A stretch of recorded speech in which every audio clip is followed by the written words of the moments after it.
Well, the Green New Deal was denied yesterday. The Senate voted 57-0 against a procedural motion to take up the resolution. Most Democrats voted present to protest the GOP's action. A fiery response by freshman Congresswoman Alexandria Ocasio-Cortez to push back from Congressman Sean Duffy. Watch this. The Green New Deal is one that if you're a rich liberal from maybe New York or California, it sounds great because you can afford to retrofit your home or build a new home that has zero emissions, that's energy efficient, affordable, and safe. You want to tell people that their concern and their desire for clean air and clean water is elitist? Tell that to the kids in the South Bronx, which are suffering from the highest rates of childhood asthma in the country.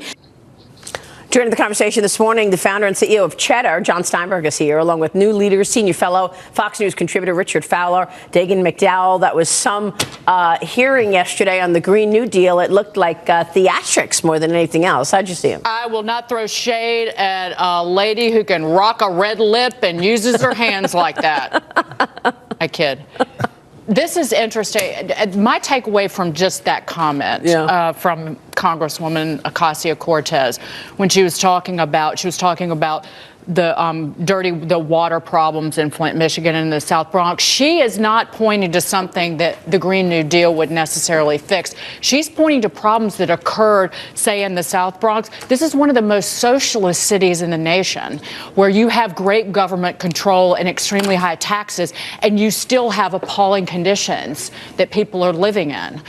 With the Flint water crisis. Yeah. Again, this is something that the government did not prevent and did not stop. So if she thinks that government is the solution, she just gave two examples of the government being the problem. Yeah. What do you think, Richard? Listen, I think the Green New Deal is a framework, right? Like I said, I don't think it's the perfect solution, but herein lies the problem. So we saw, and I'm pretty sure we'll show the clip later, of Utah Senator Mike Lee showing all these pictures of, I think, Ronald Reagan sitting on top of Let's take a look at this, because that was Senator Mike Lee yesterday, and it went viral, his posters, which slammed the Green New Deal. Here's one example.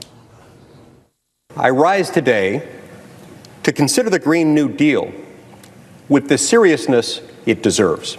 This is a picture of Aquaman, a superhero from the undersea kingdom of Atlantis. I draw your attention, Mr. President, to the 20-foot impressive seahorse he's riding. Under the Green New Deal, this is probably Hawaii's best bet. It is pretty funny. It is funny, and I'm pretty sure the Kinko stock should be going through the roof right now, because he spent a lot in printing.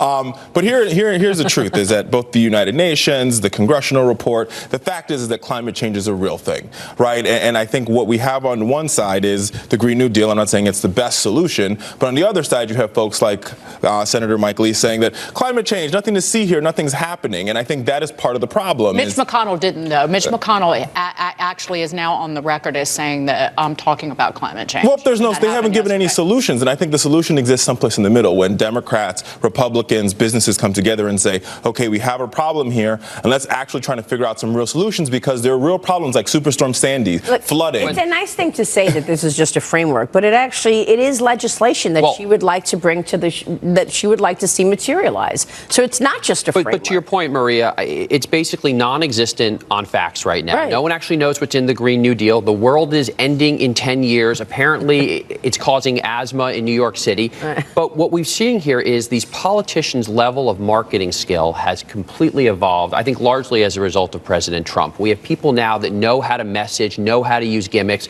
You've got presentation skills from somebody like AOC that are spectacular. Yeah. The way she presents, the way she speaks. And we're entering sort of an era where this is what's going to define the movements that happen in this country. This socialism thing is unbelievably dangerous, whether it's the Green New Deal or the pied-à-terre tax or the real estate kill tax, basically, in New York City. This kind of stuff is going to make these things happen. Yeah. The Green New Deal proposes explicitly retrofitting every house in America. This is the Wall Street Journal's editorial today, and eliminating fossil fuels within a decade. That is higher energy cost. It will hurt lower income Americans more than anyone else, and our standard of living as a nation will suffer, and they have to answer to that. Instead, all of these yesterday, Democratic presidential candidates voted present present. The journal's calling it profiles and presence, which is hilarious. So it's that's the thing. I mean, you could say, yes, climate change is an issue. She could have just said that. But to come up with this whole plan that is specific in terms of getting rid of fossil fuels in the next 10 years doesn't make any sense. And that's why they're, yeah, I mean, I think but the truth of the matter here is that her plan sits on one side, and on the opposite side of the aisle, there's nothing. There's no plan. There's zero. There's an empty box, right? And I think if you look at recent polls, you'll see millennials on the Republican side are saying climate change is real, and their party doesn't have an answer to that. Well, the answer will be is that a carbon-free future is one creates a nation that you don't want to live in. But that's not coming from the president or the party. But and also, we talk about it endlessly on this program, and it is private industry that has not only lowered our emissions in this country Megan. with the use of natural gas. It is private industry and getting out of the way of using and developing and discovering in a new way those very fossil fuels that are plentiful in this country that keep people's energy costs low. So there is low. a plan, and corporate America has been executing that plan. Is what you're saying. Look at the electric car move. I mean, we all punch at Elon Musk for his craziness all day long. He's done more to affect, hybrid and electric vehicles in this country than any amount of legislation, any amount of tax credits. He just made great cars and people bought them. I've stopped throwing punches at Elon Musk, although I think he's been a jerk in the past. I think that he ultimately, by creating a cool car, he will get more people behind the wheel of an electric vehicle without AOC and her cronies